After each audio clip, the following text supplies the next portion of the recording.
We kept pushing. We've been indulgent. Because, let me speak here again, so when someone says they are not well, we listen. But is it on the say-so of the person in this modern era? If you want to take an excuse duty or your employers, you show up at your boss's desk and just say, I have cancer. I can't come to work the next 4 years. Is that what you will do? Would your bosses take you serious? You probably may be fired on the spot. How much more in a criminal inquiry? You are dealing with a criminal investigative and prosecutorial authority. And every time you show up and just say, just singularly, or your say so, that you are unwell, you cannot come. Mind you, in my brief, I said, from 24 January till now, Mr. Ofori-Atta has not produced any medical report. A semblance of it was that medical letter, that 5-line medical letter that said he may undergo a possible surgical intervention in March. And from March, count the days till 28 May. From 20 to 21 March, when he said he was going to have a possible medical intervention, surgical intervention, upon which reckoning we indulgently said, oh, take some of the days, recuperate. So he suggested he will come between 14 to 30 May. He said, oh, take a few more days, come on 2nd June. How friendly can we be beyond this? After accommodating you, you sat by for at least 67 days when you knew your condition had changed, and you never bothered to tell the OSP that there's been a fundamental change in your condition, acting in bad faith, after bad faith, and for which reason they have stopped this party.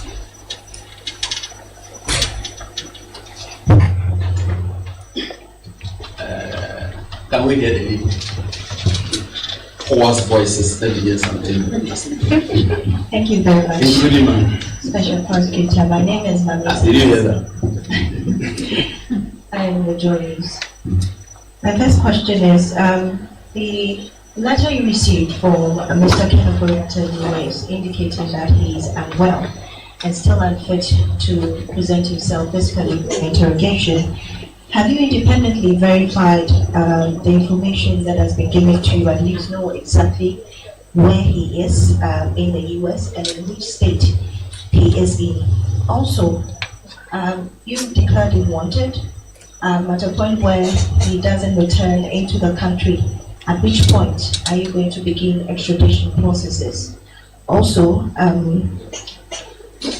under the Mutual Legal Assistance Act, Act 807 under Section 42, it provides,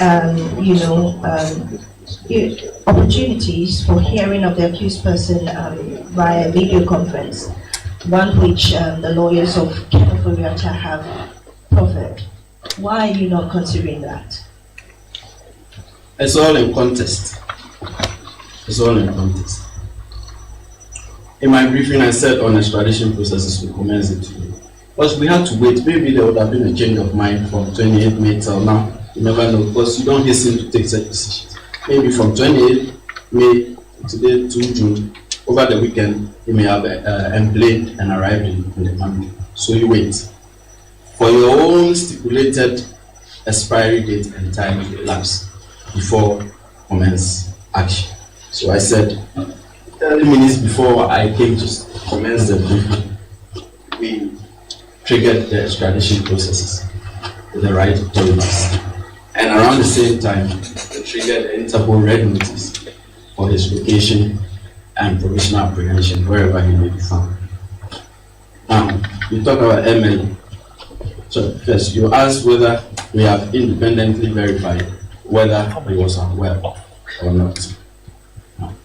Now, you do not spend state resources and time chasing after ghosts. In this sense, when the person has not represented to you by any medical report or opinion that he is so unwell that he cannot travel, he is so unwell that he cannot come to the jurisdiction, you do not go wasting your time verifying. for the law enforcement agency, it tells us that he's been untruthful. And that is the reason why we've been at him since January, because we do not believe what he's saying. You get it? And it is not for us, the law enforcement agency, the prosecutorial investigative authority, to establish his medical condition. For us, what the law requires us to do is, if we're investigating suspected corruption and corruption-related offenses, and you are a suspect, we bring you in. When we find you, then we assess your situation to see if you should even go through such a process, if you should even stand a trial by reason of your medical condition. Look, even persons who have been convicted and imprisoned, when they fall so unwell, and they take into the hospital. That's why I said in earlier that you're fire now. But the person has to show you that he is really so unwell that he cannot travel. And there are two things. As I'm standing here, you do not know my ailment. As you are sitting there, there may be some ailments which afflict you which I do not know.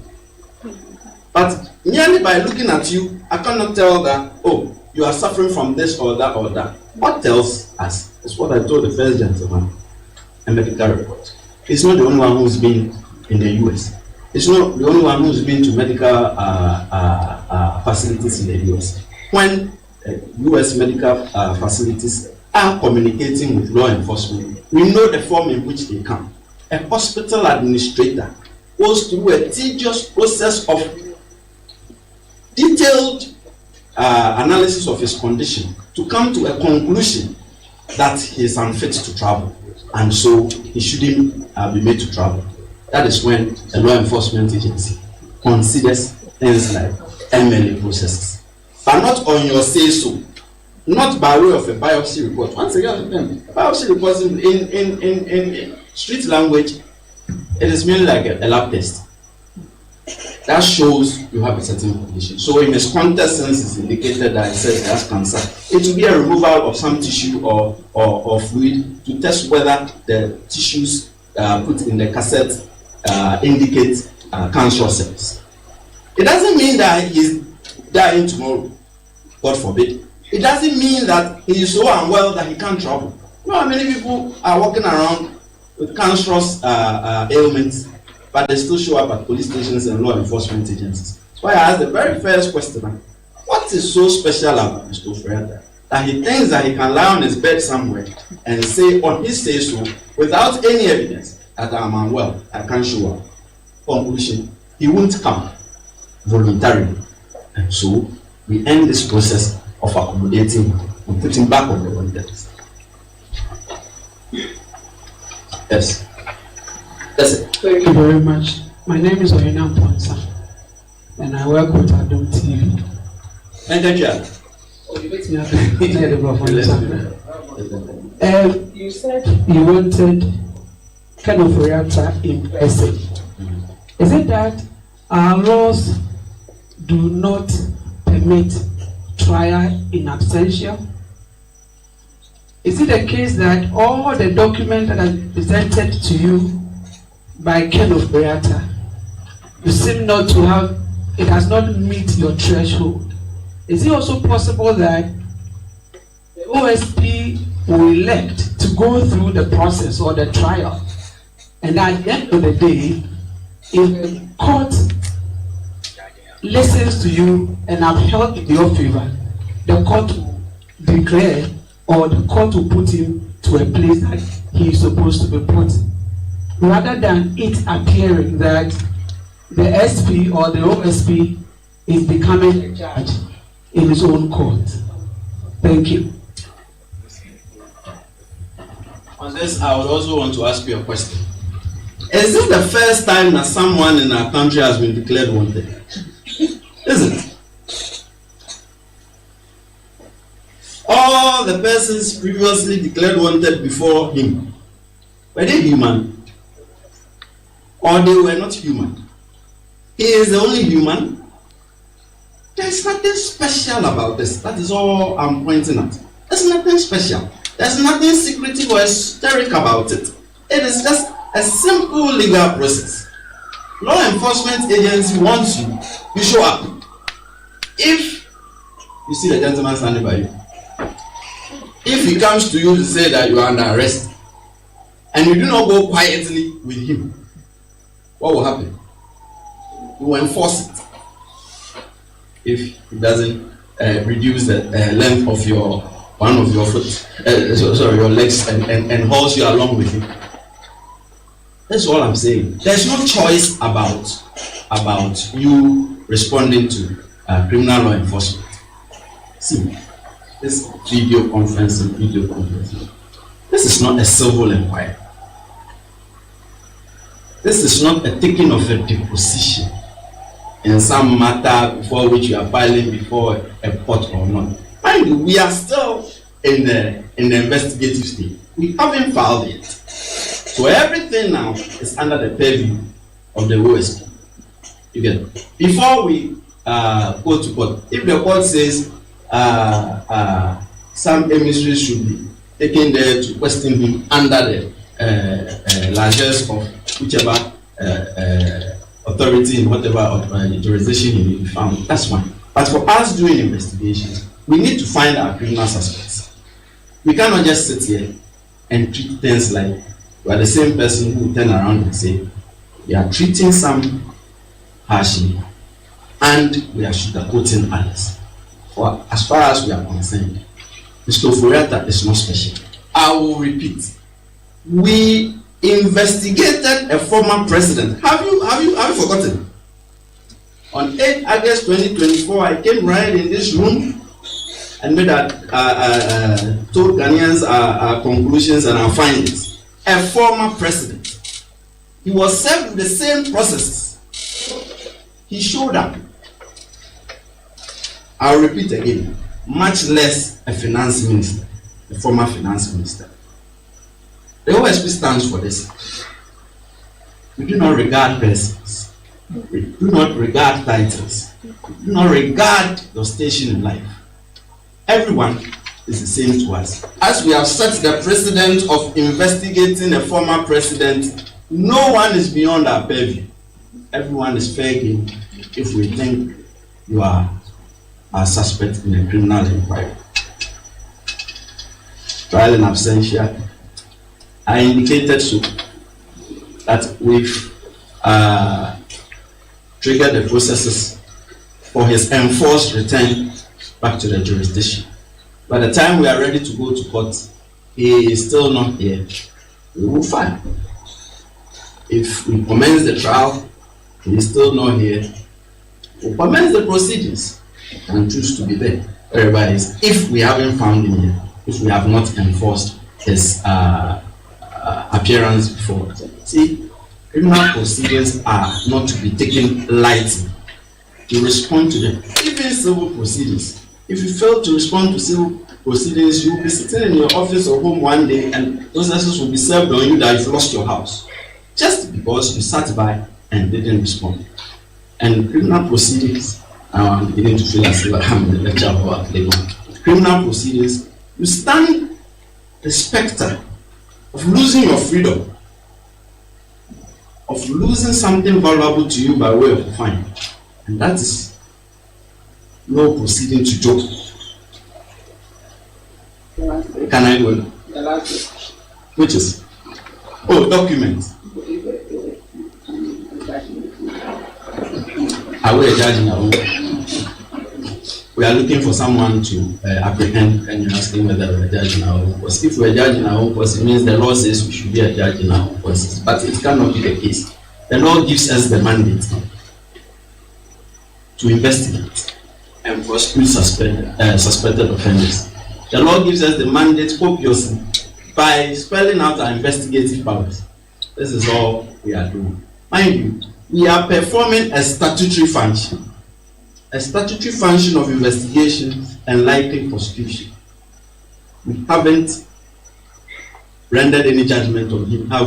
Have we said he's guilty of one offense or the other? We haven't said that. We are only saying we have accommodated him enough and we are not going to go further. He is now a wanted person again and a fugitive of justice. That's the last step. Let me take the one who hasn't had a go. Yes, sir. I'm Isaac Abila. What do you disagree with? Let's discuss. I'm Isaac Abila with the EID network. And my question is, had Ken Ofori-Atta duly communicated to the OSP at a reasonable time with the update on his alleged surgery date? How much more time would the OSP allotted to him beyond June 2? Okay. So this is in theory. And in theory, let me answer. In theory, as I said, in practice, he sat by for about 67 days. When it became apparent to him that there will not be any surgical procedure in March, he sat down from 21 March through April, through May, then 28 May, 8 days before you are supposed to show up, you say, I'm on the verge of death, I can't show up, on your say so. From the trajectory of events, from the timelines, from our conduct, it should be clear to everyone that we have been very indulgent and accommodating, even to attract the air of Ghanaians that we were treating him with his ally. I've heard talk. Mr. Boesiako is going through some private help. And why is Mr. Ofori-Atta being given such a leeway? That is not what prompts our actions. But I'm just saying, our conduct has been to the effect that if you, once again, let me say it in G, so when the person communicates to you with evidence that he is unwell, that he is unable to travel, that he is unable to move, why do you insist that he must come on a specific date? But when he said to us that, oh, on 20 and 21 March 2025, there will be a possible surgical intervention, then we carefully considered a recovery period after 21 March 2025. Give it 6 weeks, for instance. But we gave it 8 weeks, and we added more days to it, by which time you should have recovered. What prompted 17 February, 18 February, what prompted us to give him that leeway all the way to 2nd June? It answers you. And so if you have communicated to us, and not in this bad faith way of communication, that indeed he is unable to move, he is a travel risk, he is an invalid, we would have accommodated him. But this is utter bad faith, and we won't go on this trajectory again. That's the last. He's been dying to ask his last question. Oh, I said prime time is over. And you ask with the extradition, if investigations have revealed that he's not acquired any other citizenship outside of Ghana, which possibly could make that difficult. You see, when I talked about extradition, please tell me, this is crucial. See, when I talked about extradition, I said something. I didn't limit it to one jurisdiction. Was that the request for extradition was in any jurisdiction he may be found. As we are talking now, he says he's in the US. Are you sure he's in the US? So if you have tunnel vision and limit it to the US, you do an extradition request for the US. So many questions. You have an extradition treaty with the US. Is the US amenable to bring him? What if he's even moved from the US? What if he's in South Africa? How would you know? So you throw your net. And that is why the Interpol Red Notice is crucial. Goes to all 196 or so parties to it. And wherever he may be found, provisionally apprehend him, and then we begin the process. He may choose to surrender and become quiet. So those are the considerations that go into extradition.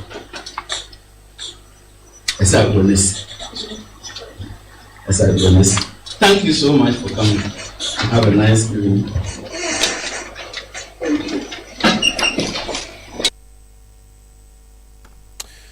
97.3 Citi FM is a station. Eyewitness News is a program. Umaru Sandamad is a name, and I'm here with Fafa Potufe. You were listening there to the special prosecutor, Citi Jabin. He's been speaking for close to an hour, where he has been giving updates on a number of issues, 4 issues that the OSP is tackling.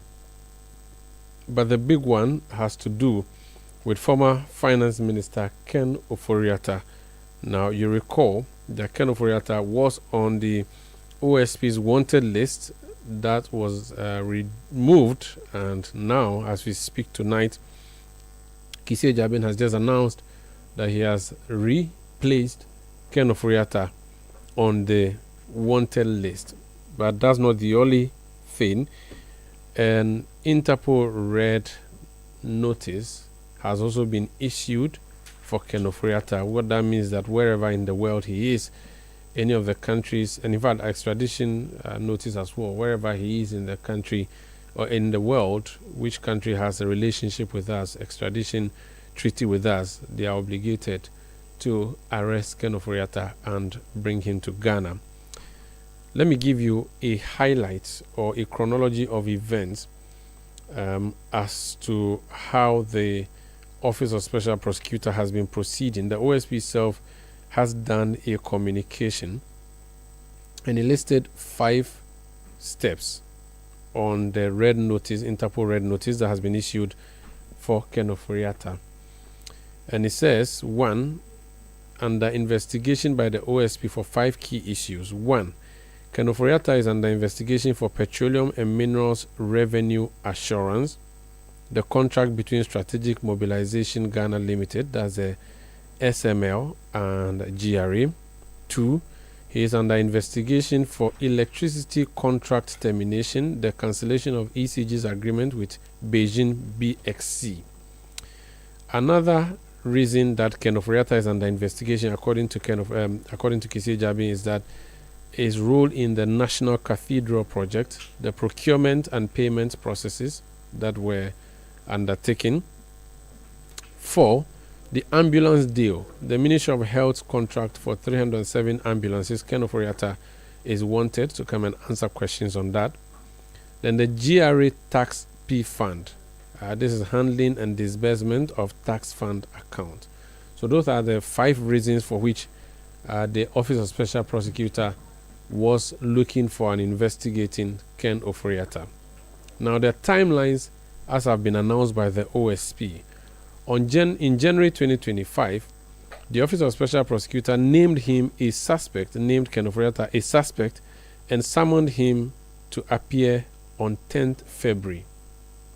On 31st January, lawyers for Ken Ofori-Atta claimed he was abroad for medical reasons. On 5th February, the OSP demanded the return date, warning of legal consequences. On 10th February, unaddressed doctor's notes cited March surgery, no confirmed return date. So the OSP said that on 5th February, it received a document on 10th February, I received a document from a doctor without an address, or a note from a doctor without an address, which said that he was going to undergo surgery in March. The return date to Ghana was not communicated. On 12th February, the OSP declared Ken Ofori-Atta a fugitive from justice. On 18th February, there was an appeal to the OSP, and the date would be given for his return. So his name was removed from the wanted list with a warning of reissuance if he did not comply. The third point, the legal moves. In March 2025, Ken Ofori-Atta sued the OSP over the wanted status, demanding his removal of history of publication on social media. On 28 March 2025, the Human Rights Court heard Mr. Ofori-Atta's plea to block OSP from future declarations and adjourned to June 18, 2025. Now to the recent developments. On 28 May 2025, with less than a week to the deadline, lawyers of Ken Ofori-Atta notified the OSP that he cannot meet the deadline due to a surgery that has been scheduled for 13th June 2025. Now, they offered to send a scan to confirm the illness, but not a certified medical records or formal excuses provided. No firm return date was announced or issued, and no confirmation or explanation regarding the March surgery was provided. Now, Ken Ofori-Atta's lawyers also offered video conferencing. The OSP rejected the request.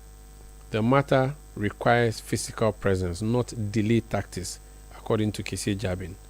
So, what has the OSP done? The actions. The OSP has issued an arrest warrant, so it has been reissued, an arrest warrant for Ken Ofori-Atta. 2. He has been added to the Interpol Red Notice for international cooperation. 3. There's a request to activate extradition with central authority. So the state would be asked to do that. And 4. The illness is not a shield from accountability unless certified as incapacitating. So that's what Kissie Jabin has been saying the past few minutes, in fact, over the past 1 hour or so. So if you go to the website of the OSP and the social media platforms, there's a publication wanted by the Office of the Special Prosecutor, name Kenneth Nana Yao Ofori-Atta, description, date of birth 7th November 1958, age 66 years, gender male, eye color black, hair color black, distinguishing marks non-applicable, complexion brown skin, possible locations United States, United Kingdom, South Africa, Guyana, Hong Kong, Cayman Islands. Reasons: the suspect is wanted to answer charges in respect of several cases, including strategic mobilization GRA contract, termination of ECG BXC contract, national cathedral payments, and ambulance procurement contract, and tax refund account utilization. Anyone with information on the whereabouts of the individual should alert the office by calling or sending a WhatsApp message to 055 44 94 499 or 055 44 84 488. The serial number of the warrant is 01-2025. Legal disclaimer. According to the OSP, legal disclaimer: all persons are presumed innocent until proven guilty in a court of law. So that's a communication that the Office of Special Prosecutor has issued in relation to Ken Ofori-Atta, former Minister of Finance. So the headlines tonight: Ken Ofori-Atta redeclared wanted, and he has been put on, his name has been put on the Interpol Red Notice, and there's also a plan to issue extradition orders to countries that have extradition treaties with the Republic of Ghana for Ken Ofori-Atta. Now, he was supposed to have arrived or attended upon the OSP today. That failed, and that's why the OSP, through its head, Kissie Jabin, called a press conference and made the announcement that they made. Earlier in the day, we spoke to Frank Davis. In fact, I have him on the line. Let me go on the phone line and speak to him. Frank Davis is a member of the legal team for Ken Ofori-Atta. Mr. Davis, you are welcome to Eyewitness News. Thank you. You spoke to us earlier and you said that you were available to provide your client via video link. A few hours later, Kissie Jabin has addressed the press. I don't know if you followed the details, but a number of things. He has relisted your client on the wanted list. He has issued an Interpol Red Notice for him, and there are plans to extradite him, to extradite him. What's your initial comment having heard this? Thank you once again, and good evening to our esteemed listeners and cherished viewers. Mr. Davis, there seems to be some noise in the background. I don't know what you can do about it. I said thank you once again. Yes, I heard you. Evening. I heard you. I'm just saying that there's some noise in the background. So if there's anything you can do about it. Are we okay? Yes, we are fine. Thank you so much. Yes. Well, I have heard snipers of what he's supposed to have said at that press encounter or engagement. But, well, he has outlined a series of things that he intends to do. We can only watch him to do what he says he's going to do. Even in the light of what we have clearly indicated to him, with medical support, he still thinks that he can go ahead and just abuse his discretion and do what he says he's going to do. It is up to him. He says what? He re-declared him as a wanted person. He has put him on a red alert notice. He is going to force his return into this country, and he is going to commence extradition proceedings. Fair enough. But Kissie Jabin should know that there's a matter pending in court, which touches on all the things he is spoken to. But I want to believe that he clearly understands what he's doing. Because the justice delivery system is not to be treated casually, especially when you are dealing with the fundamental human rights of a suspect or an accused person at this stage. The mere fact that you are trumpeting the preferred charges against an accused person does not make him guilty. The guilt of any accused person is proven beyond reasonable doubt in a court of competent jurisdiction. Kissie Jabin should know that. The Office of the Special Prosecutor should know that. So if he says that he is going to bring him in here, we will all wait for him to bring him. But I can assure him that Ken Ofori-Atta is not fleeing from justice. He is just not well. He's sick. If that is what Kissie Jabin finds a challenge, that is his cup of tea.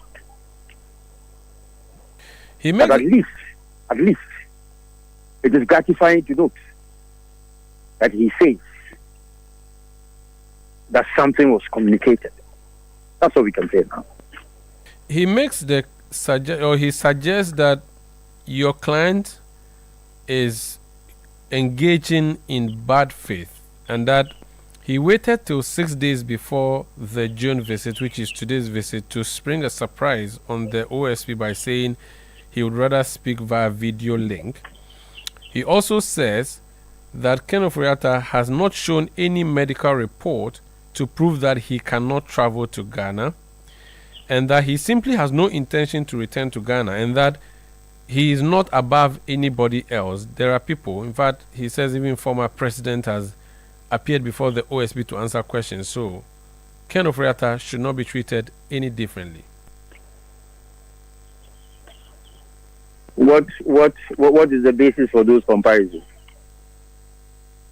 What bad faith has Ofori-Atta exhibited? He said Ken is simply lying in his bed somewhere and dictating to the OSP, and that in criminal procedure, the suspect cannot determine what the procedure should be. He knows the bed in which Ken is lying, so you should go and bring him. He knows exactly the bed in which Ken is lying, so you should go and bring him. And the Office of the Special Prosecutor should know that circumstances are different and they change. At the time that His Excellency the President of the Republic was invited by the Office of the Special Prosecutor to attend upon the officers, the President was in this country, hadn't traveled. And even if he had traveled, he came back. All right? Kenneth Ofori-Atta is not in the country. And that is known to the OSP. What difference does it make? If I'm supposed to come to see you on the 2nd of June and on the 28th, my doctors have examined me and have indicated that I will not be able to travel because of certain procedures they are going through regarding my health. That cannot be germane. To the Special Prosecutor, this is no excuse. And that because Ken Ofori-Atta is supposed to be here, he has to be here, nonetheless. He makes the point that the claim of cancer, there was no evidence, there's no signed report by a medical doctor, and that there are people who have various ailments in this country and they still attend upon request from investigative bodies to come and answer. So Ken is not and ought not be treated any specially. He knows the medical conditions of people. I'm not a prosecutor. He is a prosecutor. He knows the medical conditions of people, because apart from being a trained lawyer, he's a surgeon general. He's a medical doctor too. So he knows the medical conditions of people. I cannot claim to have that scholarship. I'm a simple lawyer, and that's all I do. So if he says that he is saying, if a letter has been sent to you confidentially about somebody's medical condition, because you are the office of the special prosecutor, you can come into the public domain and disclose. He is saying, I haven't said so, he is saying that there's no medical report. How did he come to the conclusion that Mr. Ken Ofori-Atta is suffering cancer? How did he come to that conclusion? Those of you who went and listened to him, you ask him that? Does he know what cancerous ailment it is, which will make it possible for him to travel or not to travel? I'm not about to involve myself in frivolities, okay? I am not, and I don't claim anywhere to have done medicine. I only did law, and I confine myself to matters of law. He might as well confine himself to matters of law. Mr. David, stop postulating. Mr. David, he makes a point that whatever he may be suffering from, he has not sent a medical proof that he cannot travel to Ghana and attend on the. But if the doctor states in the report we took to him, if the doctor states that he is unable to come, what does that suggest? Or what does that mean? Why, is it not English language? Or it is Greek? He said it's an unaddressed doctor's note. You know something? The office of the special prosecutor has large powers. Larger than I don't have any. He has large powers. He says he's going to bring Ken into the country, because Ken is fleeing from justice, and he's really declared him a wanted person and a fugitive from justice. We will all be waiting for him to bring Ken Ofori-Atta into the country. If he manages to do that, that would be embarrassing, don't you think, to your client, especially considering how embarrassing would that be? He may be returned, if we should go by what we see in the movies, in handcuffs brought by Interpol officers. How embarrassing would that be? A person suffers embarrassment only but once. You can't suffer embarrassment twice. If his home was raided when he was not in the country, is that not embarrassing enough? So what again is there for him to be embarrassed by? The option there. Why is he the only accused person or a suspect who will be handcuffed? That is not embarrassing after all. You fall by only one.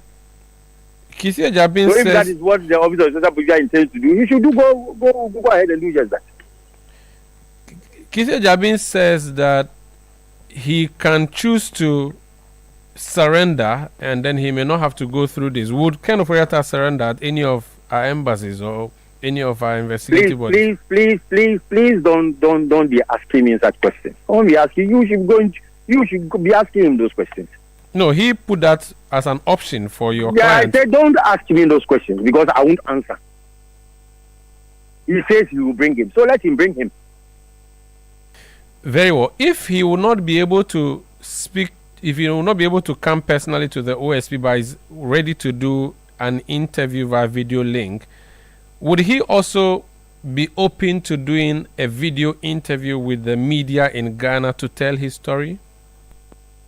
His story is being told as of now to you by me. Is that not good enough? Yes, it is, but not as good as he himself speaking. No, when it's time for him to speak to the media, he will. for now, that is being done on his behalf by his lawyers.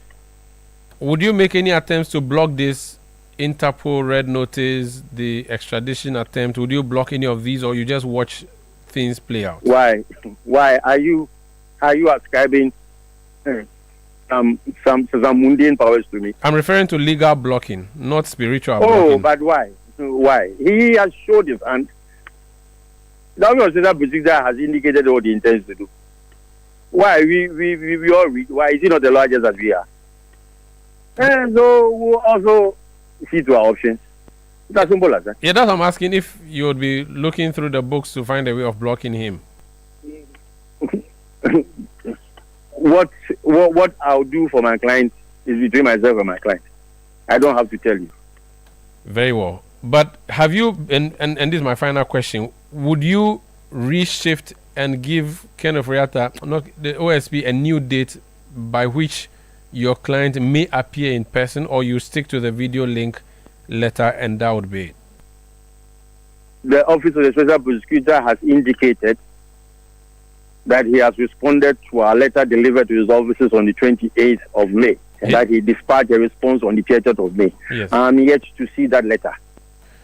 Very well. If I see that letter, we will communicate back to him. We will reply to that response. Thank you so much for speaking to us. And I will take it up from there.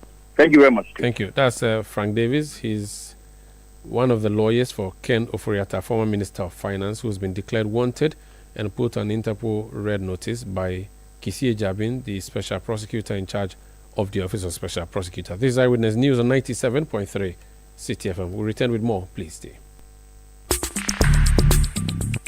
Let your voice be heard on Eyewitness News on Facebook at facebook.com/Citi97.3, Twitter at twitter.com/Citi973, and Instagram at instagram.com/Citi973 with the hashtag Eyewitness News.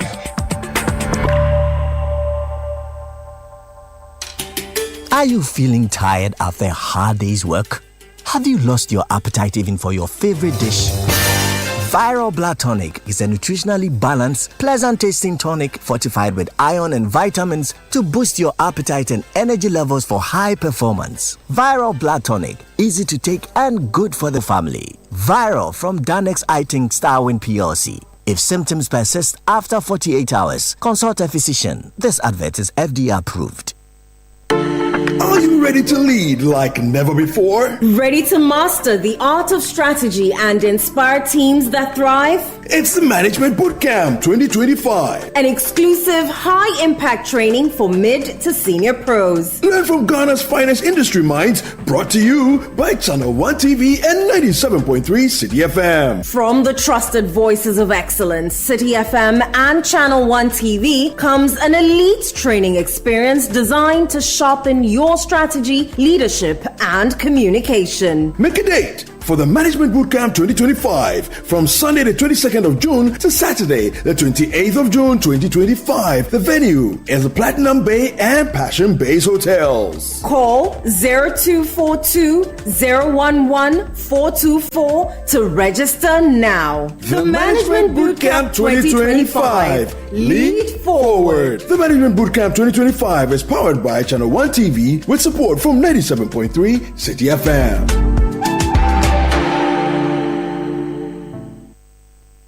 Eyewitness News. Be there as it happens.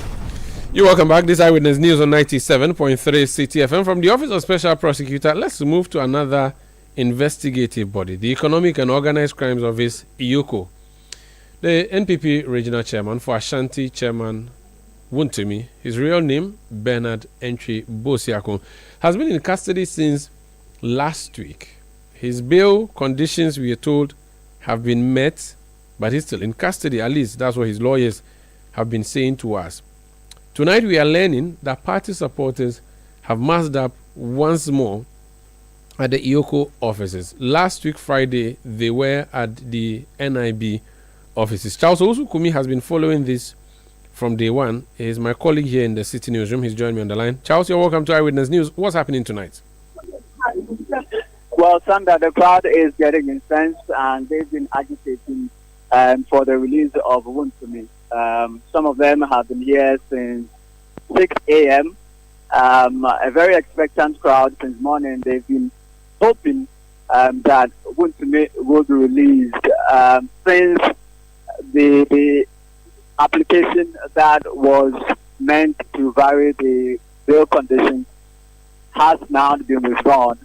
The expectation was that it would take a few hours for the EOCO officials to verify the sureties, and then the bail will be executed. But that has not happened. It's about a few minutes past 6 p.m. and Wontumi continues to be in the custody of EOCO. Now, this crowd that was early in the morning, expectant and happy about the prospect of Wontumi going home, as the hours wore on, you could sense the anxiety amongst the people and the agitation have begun. So the street across the EOCO head office heading to the AMA area, they tried blocking one. Now the police intervened and removed the blockade, and so there is traffic currently flowing on that stretch. But right in front of the EOCO headquarters, there's a street there. That street has now been blocked, and the police have been forced to direct traffic onto the other one.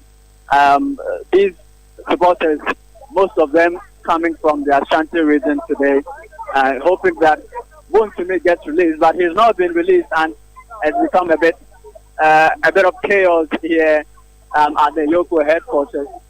Moses Abo is former regional youth organizer here in the Greater Accra region for the NPP. I want to ask him what is happening, because I mean, we had the assurances. Brana Champon is here. General Secretary is there.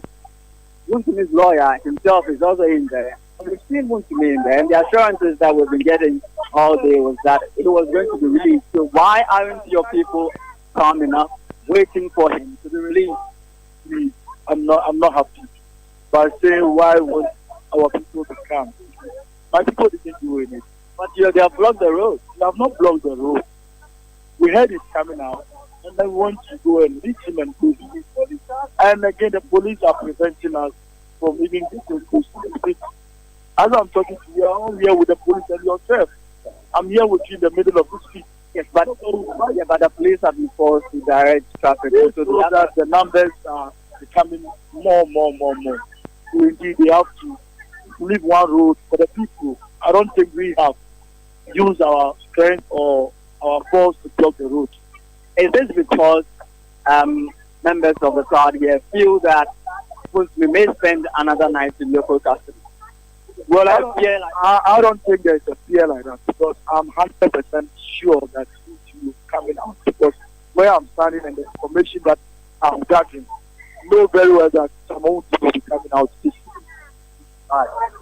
So Sandra, you heard Moses Abo. Very well.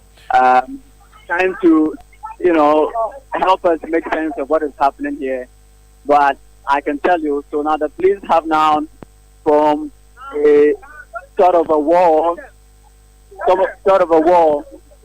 protecting one side of the EOCO building. So now the crowd have now occupied the first gate. So the EOCO building has two gates. There's the first one, and then there's the other one on the other end. So they have now occupied that space, and the police have formed a blockade protecting the other side, where staff of EOCO are now being allowed to leave the building. So that's exactly what's happening here. And Prince is the regional organizer for the NPP. I'll come back to you, Charles. I'll come back to you, Charles. So you speak to a few more people. Charles Osukumi there is a reporter. Let me go on the other phone line and speak to Gary Nimako. He's the lawyer, Gary Nimako. He's Director of Legal Affairs for the New Patriotic Party. Sir, you're welcome to Eyewitness News. Hello, sir. Good evening. Hello, Mr. Nimako. Good evening. Can you hear me? I do not appear to have Gary Nimako on the line. I would try and re-establish connection with him. This is Eyewitness News on 97.3 Citi FM. Earlier, you were listening to Charles Osukumi. Let me bring some of your messages. Atto sends a message and says, a simple medical report could have resolved this whole issue. The lawyer of the former Finance Minister should be humble and not stretch this. They could easily have indicated in the letter a signed medical report from the hospital indicating the initial set date, which was changed. Femi Bello from Saboba says the lawyer seems not to be interested in the conversation with regards to OSP and Ken Ofori-Atta. He does not speak on legal grounds, but rather emotional. KD in UK says, tell lawyer Frank Davis he go explain tire. We don't need these plenty talks. He should just advise his client to come and clear himself if he's not fleeing from justice.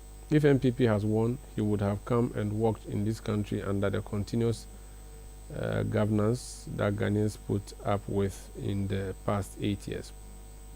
Alasan Handam from Nyoini says Ken Ofori-Atta is clearly swerving accountability. The excuses are becoming one too many.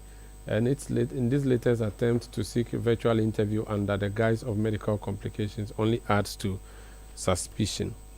Kwame from Far Town says the arrogance of the NPP is genetic and generic. Look at the manner the lawyer is responding to harmless questions. So appalling. Elvis from Sakumono says, why are these politicians always using ill health as an excuse to avoid prosecution? This must stop. Cancer or not, these people face the law. Let me go back on the phone line. Do I have Gary back? Yeah. Mr. Gary Nimakuma, you're welcome to Eyewitness News. We lost him again. This is Eyewitness News on 97.3 Citi FM. Apologies for that. We'll take a break. We'll be back with more. Please stay. Eyewitness News. Be there as it happens. Charlie, where are you? Boss man, I'm at the bank. Really? But your car is in front of your house. Bro, my bank on my phone, Charlie. Oh, how? EcoBank, bro. With EcoBank mobile app, I can do everything, anywhere, anytime. Listen, I just checked my account balance, paid Ahmed's school fees, and sent money to my grandma at Walwale. Oh, wow. Wow. Masa, just download the EcoBank mobile app from the Google Play Store or the App Store, or dial *770# and be your own bank manager. Manager. Whether to pay bills or fees, to check account statements, send money across Ghana, abroad, and more, EcoBank mobile app has got it covered. EcoBank Mobile, making everyday people live everyday lives the EcoBank way. EcoBank, the Pan-African bank.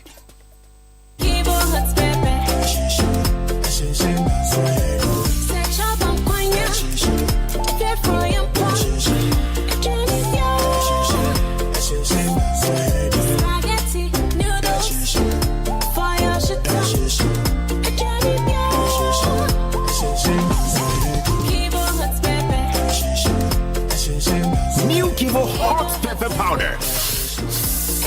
Loco shoe. This advert is FDA approved.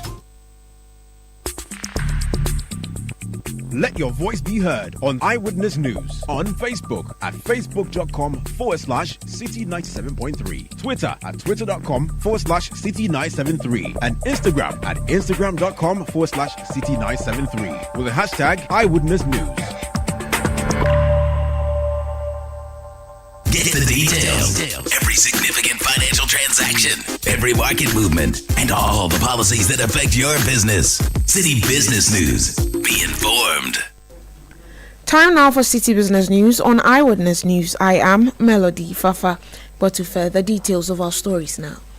Government has entered into negotiations with a strategic investor for the acquisition and revitalization of Airtel Tigo, now operating under the brand name AT. A 60-day timeline has been set for the completion of the deal. Speaking during a stakeholder engagement with telecom industry CEOs, Minister for Communications, Digital Technology and Innovation, Samuel Nate George, disclosed government's broader policy direction aimed at repositioning the telecommunications sector for growth. It's good to hear the capex requirements that are coming in. As minister, I hold in trust for the Ghanaian people 80 at the moment. Maybe for the first time, I'll put out that government is currently in negotiations with a strategic partner to revamp and take over 80. We've started those conversations. We've given a 60-day window for the completion of those negotiations so that by the end of Q3, we could see a full rollout of the improved services on 80. Government is also Cabinet has given approval for spectrum to be offered to Telecel and MTN as well. The regulators also brought to my attention a request for connecting entity licenses so that the likes of AT and Telecel that are pretty constrained spectrum-wise could immediately take advantage of some resources on the NGIC platform. MTN is also welcome if they are interested to take part of those resources. Sam Onati-George is Minister for Communications, Digital Technology and Innovation. Now, MTN Ghana has reaffirmed its commitment to transforming society and supporting individuals and groups who are driving positive change in their communities. According to the leading telecommunications company, the ability to influence society must be intentional, inclusive, and driven by a genuine desire to uplift others.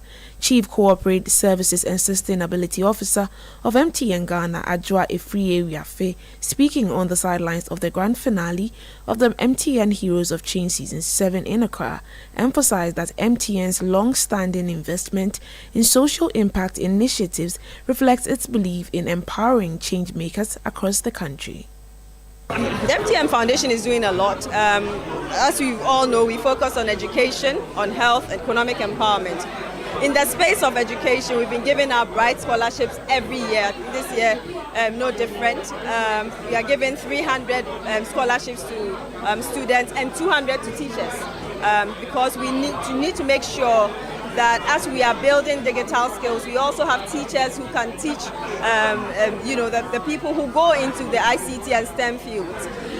In economic empowerment, we continue to support with seed capital, especially the youth, women, and differently abled, to make sure that they are able to grow their business. We are also going into agric now. We have partnered with the University of Ghana, the agric department of the University of Ghana, to have a smart farm, which will be able to train the youth on the streets, and that is the point, to be able to give them employable skills. Chief Corporate Services and Sustainability Officer of MTN Ghana, Eyewitness Ofori-Atta. Now, the Ghana Civil Aviation Authority and the Ghana Airports Company Limited have jointly announced an extension in operating hours at the Prempeh I International Airport in Kumasi and the Tamale International Airport effective June 1st, 2025. The revised schedule is expected to enhance travel flexibility and improve connectivity for passengers commuting through these key regional airports. Per the announcement, operations at the Prempeh I International Airport will now run until 11 p.m., extending from the previous 8 p.m. closure. In a similar move, the Tamale International Airport will extend its operations to 10 p.m., up from the earlier 6 p.m. cutoff. A statement issued by both agencies indicated that a notice to airmen has been issued by the Ghana Civil Aviation Authority to all airlines. The Ghana Civil Aviation Authority has further urged domestic carriers to realign their schedules in line with the new operational hours. Away from that, MasterCard Foundation, in partnership with Cross Boundary Advisory, has launched the Bridge in Agriculture program, a transformative initiative aimed at providing affordable capital and technical support for SMEs in agriculture and related sectors across Ghana. The Bridge in Agriculture program is a strategic breakthrough with $87 million allocated through partner banks to support agribusinesses, particularly those led by women and youth. Speaking at the launch on Thursday, program lead for the Bridge in Agriculture program, Fanta Konde, described it as a flagship initiative of the MasterCard Foundation developed in 2023. The Bridge in Agriculture program began in June 2023, but we chose today to officially launch the program to spotlight the impact that it has already made, outline where we are headed, and invite all of you to join us more intentionally in what lies ahead.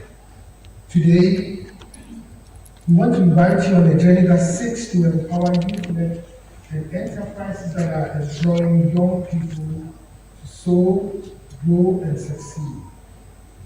I believe Fanta Konde of Cross Boundary will share details of the journey so far, Permit me to share a little about the genesis of this program. At the MasterCard Foundation, we realized that despite the fact that agriculture employs over 30% of Ghana's workforce, it contributes 21% to the GDP.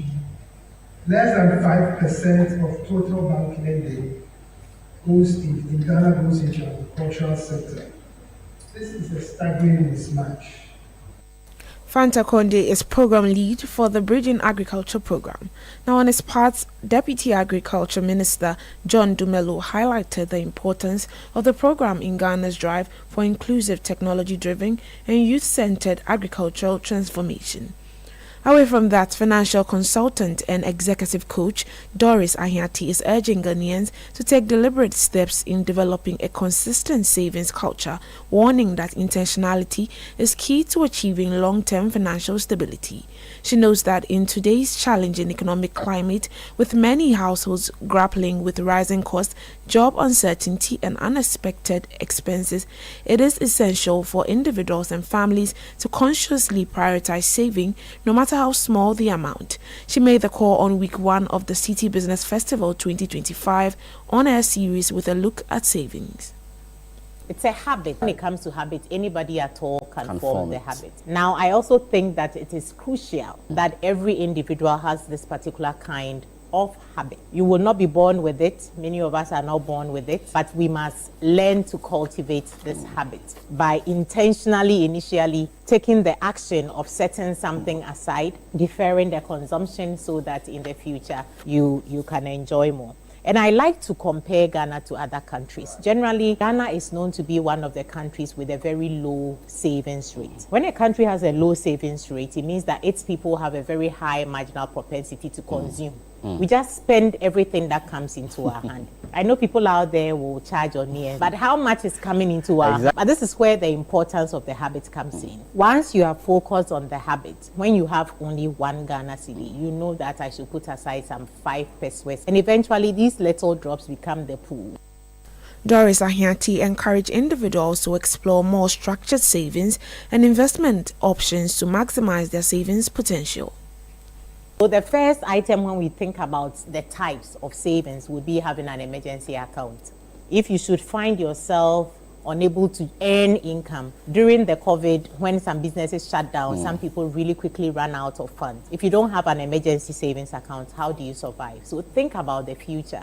It is the reason why it's important for you to save. You may also have some goals, some big dreams that you want to achieve. For you to achieve them, it's important that you are saving or investing. So this is another reason for the why. Then let's come to where. The first place that comes to people's minds when we talk about savings will be a bank. And if you walk into a bank, they will have your traditional savings account. I'm not making reference to current accounts. They typically will not reward you. So your savings account, and then we have different variations in the savings account. We have those that will be serving very short-term purposes, those that you can easily make withdrawals from. And we have those that lock you in for a little bit of time, maybe fixed deposit kind of investment for some 3 months or etc. And these are also savings accounts that you can place funds in. Doris Ahiati is a financial consultant, executive coach, co-founder and CEO of Crescendo Consult Limited.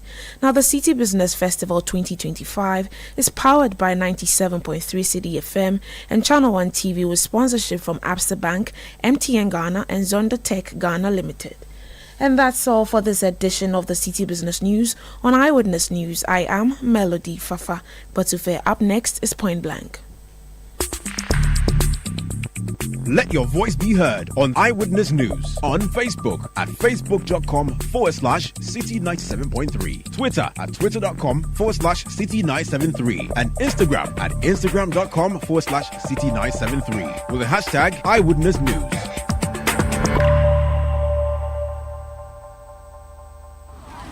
Afternoon. Oh, afternoon. Please, Momo. Deposit or withdrawal? Withdrawal. Ah, I like how you say withdrawal.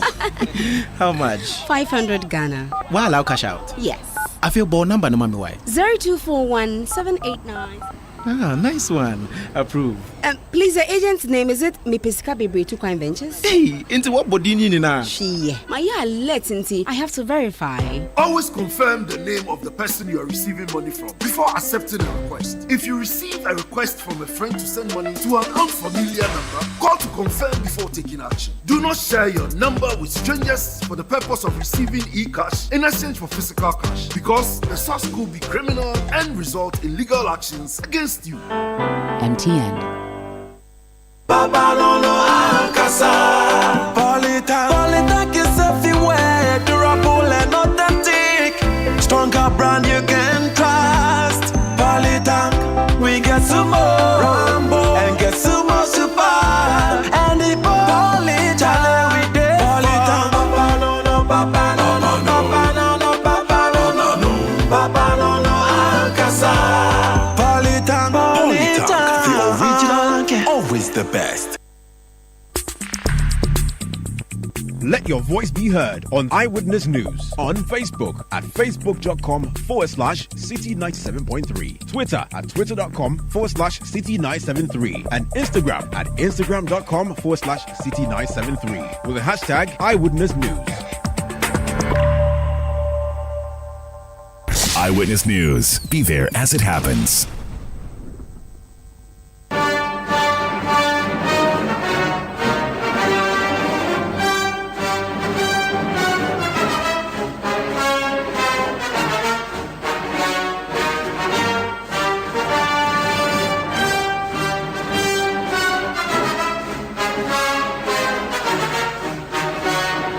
This is Point Blank on Eyewitness News. I am Umaru Sandamado. Let's go back to the EOCO headquarters because our peer chairman Wontumi is still in custody. Gary Nimakumafo is Director of Legal Affairs of the New Patriotic Party. Sir, you're welcome to Eyewitness News.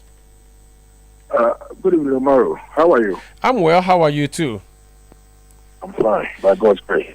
I'm seeing a lot of criticism over the weekend targeted at you. Many have said that you are the reason Chairman Wontumi spent the weekend in custody. In fact, some are even describing you as the Harry Maguire of the NPP. They say you helped score an own goal. How do you respond to this? Omar, do you believe that? Well, tell me what happened. Do you believe it? Anyway, let me say good evening to you. Good evening to your child business. Omar, you know the events so far where we are. From the Monday and the Tuesday, typically with the EOCO system. When the bill was granted on Tuesday, you recollect that all the way up to Friday, the bail conditions had not been met. Up to Friday, the bail conditions had not been met. The role of tactics and procedure. Once the bail condition was granted, and the view was that it was onerous and harsh, the variation application ought to have been filed on the same day to move the court to come in, to intervene, to release the bail conditions to levels that could be met by the suspect, let me put it that way. All the way up to Friday, when nothing was being done, the wife was agitated. The PA was agitated, and they came over to come and see me, to have a discussion with me. I consulted Mr. Anioke Kubi. I called him at 2 p.m. and I asked him to brief me where we are. And then he was very clear that the conditions have not been met. And so, Chairman Wontumi was still in custody. And I asked him, but now that that has not been met, what are you doing in court? Don't you go and file a variation application in court to have it varied? Because it's very clear. Next Tuesday, when the bail was imposed on the chairman, he has not met the conditions. What are you doing? Then he told me that he has prepared the variation application, but he has not filed it. So I said the wife and the PA and the OSHU are here. So the way it is, I have to file the variation for them to see what can work. So if you go and you get a bail, then that is fine. If you don't get a bail, then there's a fallback clause. These applications are not injunction orders or measure applications. It's only intended to mitigate the effect of what exists. So if indeed, when you are with the authorities, you have met the conditions, or you think that 50 million plus the security to justify it, if you think that you have enough sufficient grounds to do so, then go ahead and sign. It doesn't clock, it doesn't stop, it doesn't halt the execution of this one. Any lawyer, one lawyer will tell you that on a file variation application, to stop the process from being proceeded to be executed. It is very clear. So I was surprised here. Later in the day, around 8 p.m., that somebody was saying that the filing of the variation application, which was removed more, is what stalled the execution of this one. I mean, it's so basic and fundamental. It cannot be true. Legally, is that even possible? That because you filed a process at an appellate court, the decision that has been taken by EOCO or any investigative body would be arrested until that? Not at all. The decision taken by EOCO was an investigative body, was administrative, which is subject to the judicial review. So all the people who were involved, everybody was complaining that the bail conditions were harsh and onerous. Everybody was complaining. 50 million Ghana cedis. It means that you must put together properties above that figure, and those properties should go to Lands Commission for them to be verified, and then for them to be valued, and then a valuation report is produced, and then to see whether they can make 50 million Ghana cedis. That's one. There must be physical inspection on the ground at the various places where the properties are located to ascertain whether the documents relate to the properties you are describing, and whether the properties are valued or can be valued at the figure you are indicating. So if you go to EOCO at 8 p.m. and you go and tell somebody that there's a police for variation, and so therefore we couldn't meet the condition of bail because the variation application is the basis why you couldn't do it. I think that you are just defending yourself and defending everybody, because the question they will ask you, or anybody have to ask you, as the document is sent to Lands Commission at the 8 p.m. for them to verify it? Is that the case? As you could send it to them to verify it, are they going to the ground to inspect the documents and the physical inspection of the places at 8 p.m. on the Friday? So that reason that the gentleman gave really is disingenuous. To say the least. It's not true, it's a lie. He has said that, and I've seen him being quoted on various media platforms, saying that he has blocked your phone because I have blocked his phone. Sorry, say that he was blocked me. So you are rather the one who blocked him? I blocked because tomorrow, if you call somebody who's a senior party member, okay, and then you discuss a matter within in private to assist, to try and help a senior party chairman who has been put in custody, and after discussions on the quiet, you agree to do something together, and it comes to the public domain, having failed to do what it's supposed to do, and then tell the public that he's not even aware that anything has been found like that, and he just became aware at EOCO. That is disingenuous. That cannot be right. When you know very well that the gentleman has called you, that Gary Macon, I called you and told you that, look, the lady is here with me. And he's very devastated. He hasn't seen the husband since Tuesday. So what do? You can't make the path at the court to vary it. When in fact you knew very well that you couldn't meet the conditions way back in Tuesday. Tuesday to Friday, you are just sitting down waiting. You haven't filed anything. And any practitioner knows. Now, once we can meet the bail conditions set down by an investigative body, the only avenue for you is to go to court.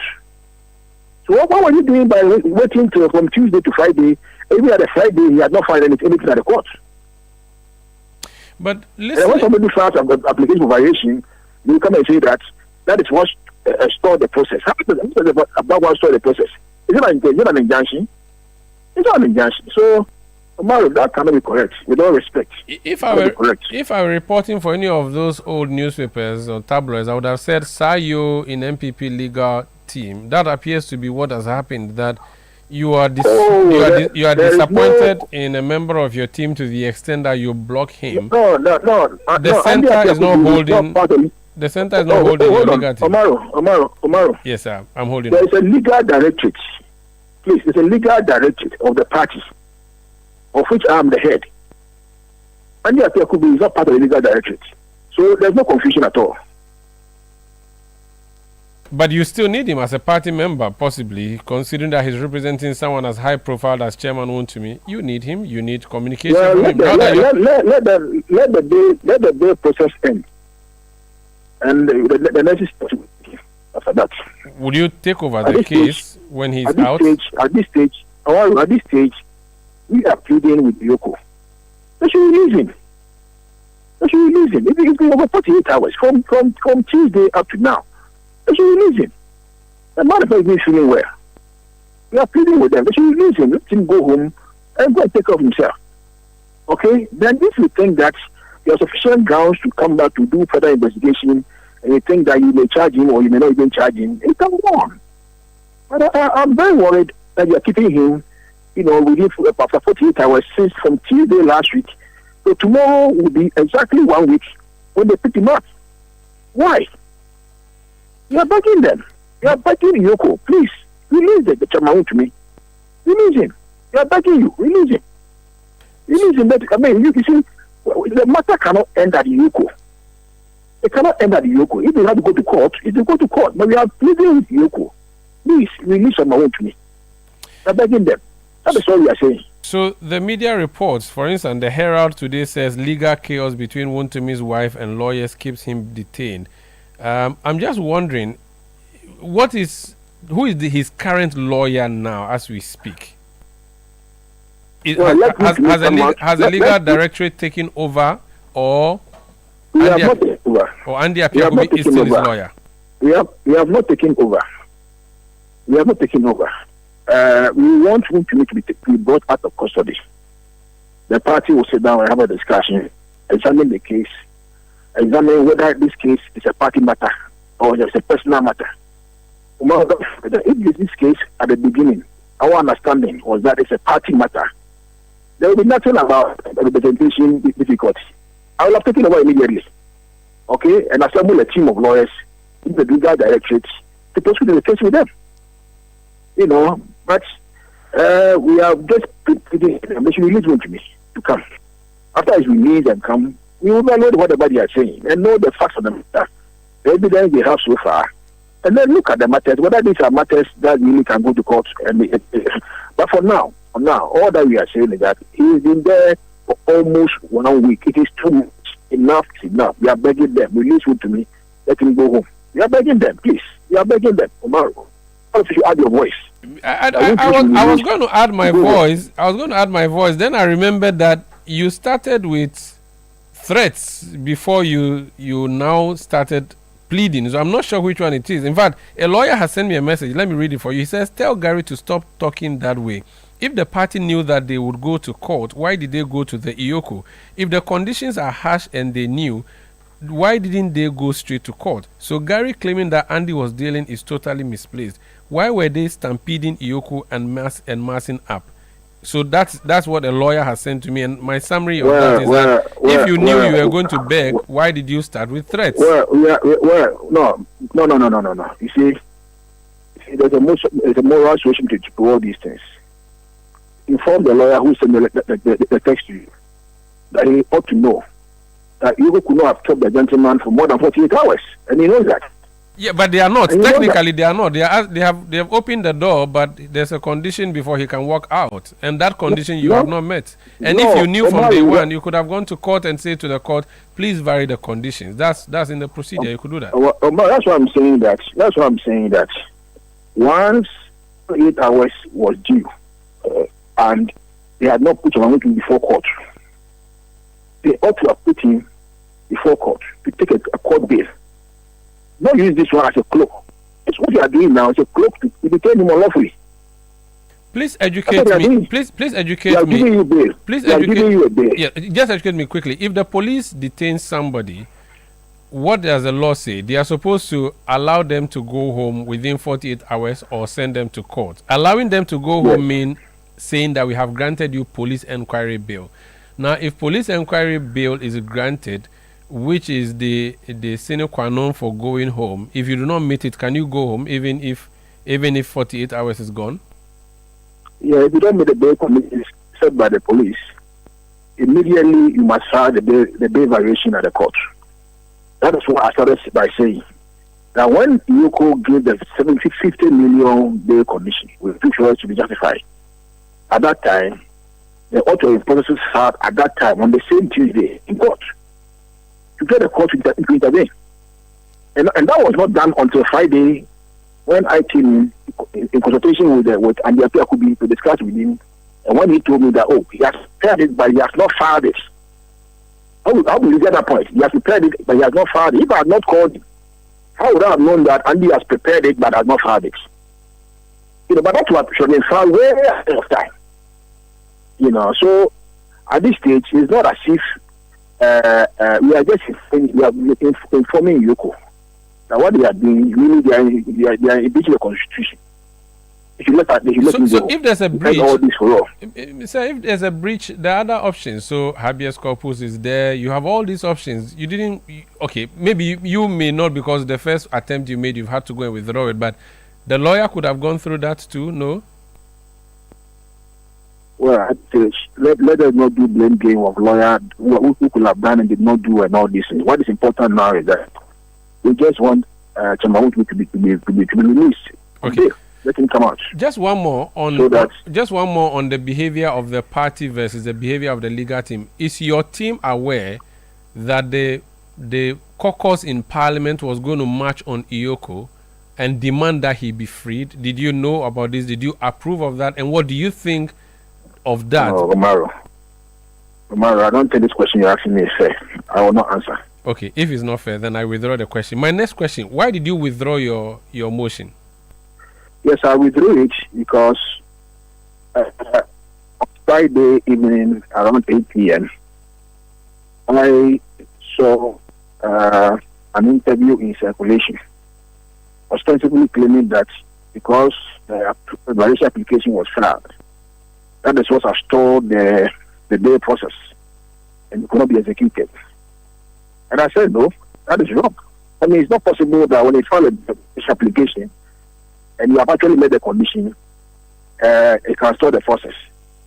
Because, for instance, if you have done that, they said that the condition is 50 million, and indeed you have made the 50 million with the justification, you just sign and go.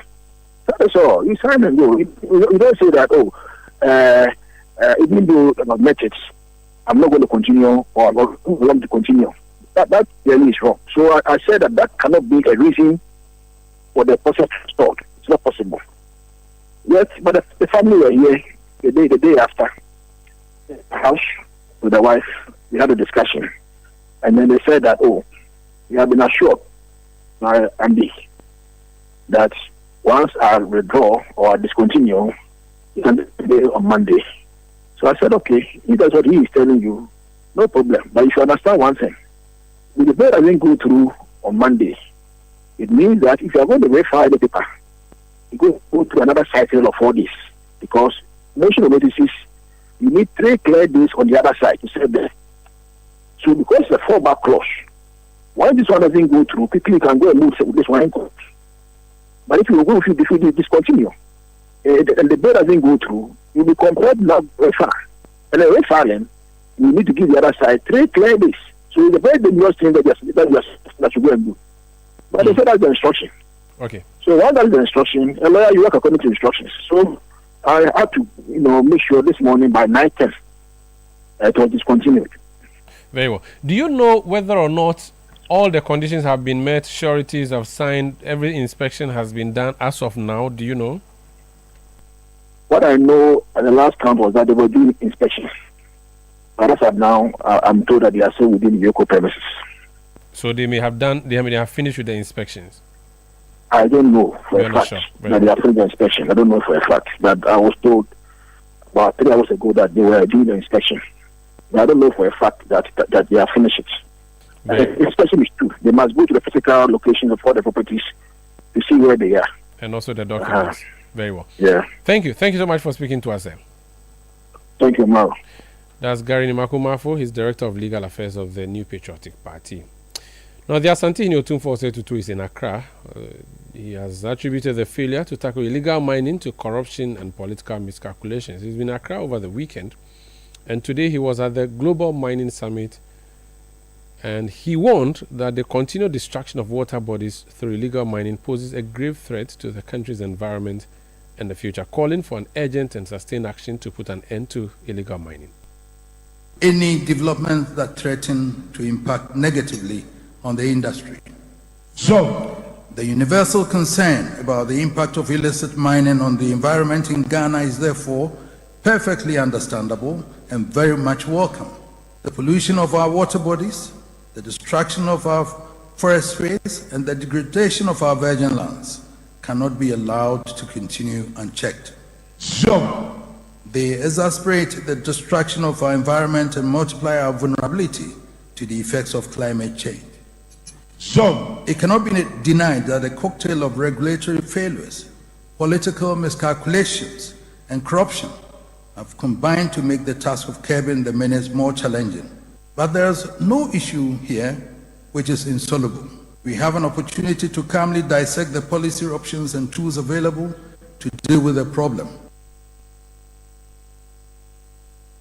So that's the Asante Nyosetutu the second speaking in Accra. Let's hear now from President John Dramani Mahama, who says that his government has cleared illegal miners from 8 out of 9 forest reserves which were previously classified as restricted zones due to environmental degradation. The president was speaking at the same forum, that is the Global Mining Summit in Accra. Let me be clear at this juncture. Artisanal miners are not enemies of the state. If properly trained and supported, they can be allies in our development. Working together with the small-scale mining sector, we will reclaim our forest reserves and restore the purity of our water bodies. Our river guards are working on clearing mining activities in our water bodies and on the banks of our rivers. We've successfully, as the minister told you, we have successfully cleared illegal miners out of 8 out of the 9 no-go zone forest reserves. We will track excavators, as the minister said, in order to know whether they are being used for illegal mining or not. And we intend to change the permitting regime. Ghana has more excavators in this country than in the whole of Africa. We're going to change the permitting regime. You will not be allowed to import an excavator or put it on a ship unless you get a permit before you can ship an excavator. So that's President John Dramani Mahama. And that's how we end tonight's edition of Eyewitness News, which came to you from our studios in Accra. I am Omar Rusanda Amadu. I did this with Melody Fafa, Botufe production by Beverly London, Sami Uwiafi, Manoa Ayama, and Juliana Odamia Sari. Technical support from Daniel Squashi. New media support from Imano Usu and the new media team. We'll be back tomorrow at 17:30 GMT. Thank you for listening. Have a good night.